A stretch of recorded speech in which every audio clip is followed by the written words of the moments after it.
मैंने ही इस सृष्टि की रचना की है, मैं ही इसका पालन पोषण करता हूँ और मैं ही इस सृष्टि का विनाश अर्थात अंत करता हूँ। जब जब संसार में धर्म की हार होगी और अधर्म की विजय होगी, तब तब मैं इस संसार पर अवतार लूंगा। धर्म कर्म से होता है, कर्म के बिना धर्म की कोई परिभाषा नहीं है। हमारी आस्था की परीक्षा तब होती है जब हम जो चाहे वो हमें न मिले और फिर भी हमारे दिल से प्रभु के लिए शुक्रिया ही निकले। लोग अक्सर सच कहने से बचते हैं या डरते हैं, पर सत्य कभी छुप नहीं सकता और न ही कभी मिट सकता है। कितना भी छुपा लो पर सच तो उजागर हो ही जाएगा। अहंकार से इंसान की प्रतिष्ठा, वंश, वैभव तीनों ही समाप्त हो जाते हैं। आत्मा अमर है, इसलिए मरने की चिंता कभी मत करो। आत्मा का अंतिम लक्ष्य परमात्मा से मिलन होता है। सत्य कभी भी नष्ट नहीं हो सकता। मौन सबसे अच्छा उत्तर है ऐसे व्यक्ति के लिए जो आपके शब्दों को महत्व नहीं देता। नरक जाने के 3 द्वार हैं, काम, क्रोध और लोभ। कर्म करो और फल की इच्छा मत करो। समय कभी किसी के लिए नहीं रुकता। व्यक्ति जो भी चाहे वह बन सकता है यदि वह विश्वास के साथ इच्छित वस्तु पर लगातार चिंतन करें। मन की हलचल, होश, सांस और भावनाओं के माध्यम से भगवान की शक्ति सदैव तुम्हारे साथ है।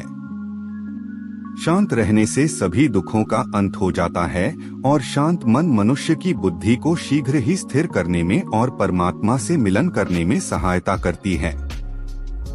जो बात सच पर आधारित होती है उसे कहने, करने और मानने से हमें कभी नहीं डरना चाहिए। प्रेम सदा ही माफी मांगना पसंद करता है और अहंकार सदा ही माफी सुनना पसंद करता है।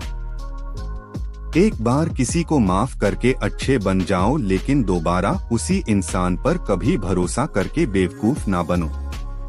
धर्म केवल हमें रास्ता दिखाता है, परंतु मंजिल तक तो कर्म ही पहुंचाता है।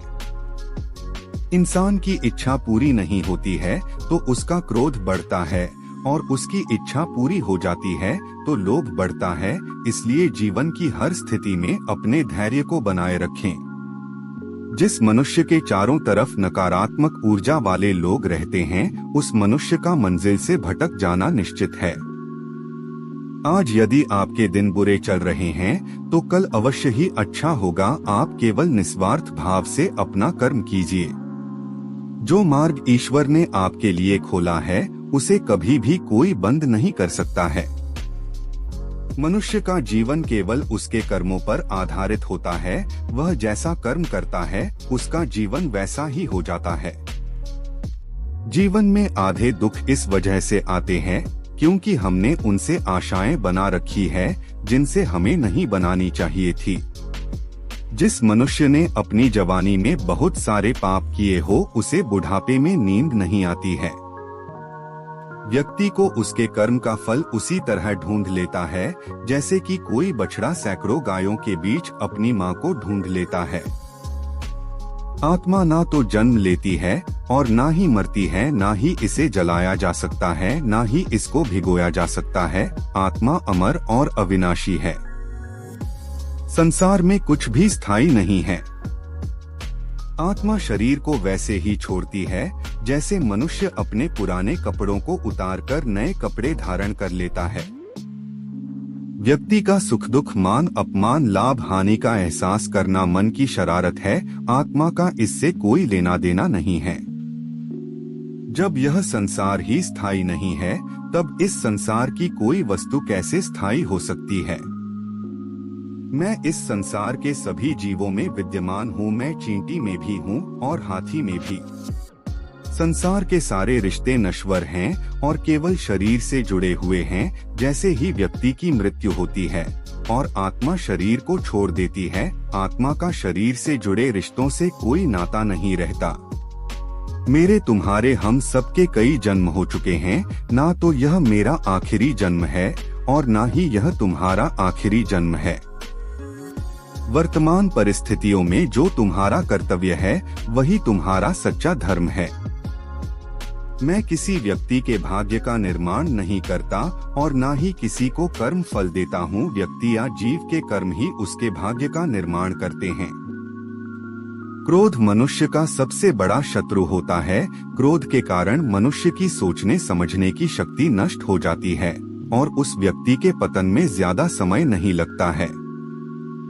मनुष्य कर्म करने से कभी छुटकारा नहीं पा सकता, इसलिए हमें हमेशा कर्म करते रहना चाहिए, क्योंकि कर्म के बिना हमारे शरीर का निर्वाह नहीं हो सकता है।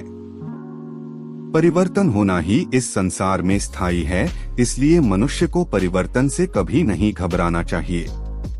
मनुष्य का अपने मन को नियंत्रित रखना किसी घोड़े के नवजात शिशु को नियंत्रण में रखना जितना कठिन कार्य होता है।